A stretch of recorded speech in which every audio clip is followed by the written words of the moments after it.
కేవలం పక్క రాజ్యాల మీద పడి దోచుకు తినేయడానికి ఒక కారణంగా ఈ విగ్రహారాధన తప్పు అని దాన్ని ఒక దాన్ని చూపించి ఆ తప్పును చూపించి అంటే దానికి జస్టిఫికేషన్ అన్నమాట. పక్క మీద రాజ్యాల మీద పడి ఫుల్ దోచుకు తినేయడానికి వాళ్ళు తప్పు కాని దాన్ని తప్పని ముందు వీళ్ళకి నమ్మించి వీళ్ళ ద్వారా నాశనం చేయడానికి సృష్టించుకున్న ఒక కారణం ఇది. తప్పించి దీనిలో ఏమి నిజానికి దేవుడితో ఏం సంబంధం లేదు. ఇప్పుడు యుద్ధం చేయాలి కదా, పక్క దేశం నిలబడి యుద్ధం చేయాలి, ఏదో కారణం కావాలి. యుద్ధం అంటే ఏంటి?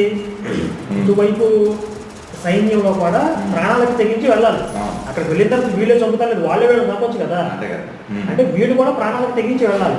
వీళ్ళు ప్రాణాలకి తెగించి వెళ్ళి వాళ్ళ మీద పడి దాడి చేసి వాళ్ళని చంపాలి అంటే వీళ్ళని ఆ రకంగా ఉన్మాదాన్ని రేకెత్తించాలి. వీళ్ళలో వాళ్ళు తీవ్రంగా దేవుడిని అవమానిస్తున్నారు, చాలా పాపాత్ములు, వాళ్ళు పిచ్చి కుక్కని ముద్ర వేసి దాన్ని చంపకపోతే ప్రమాదం అనే ఒక ఉన్మాదాన్ని వీళ్ళని రేకెత్తించి అప్పుడు వీళ్ళు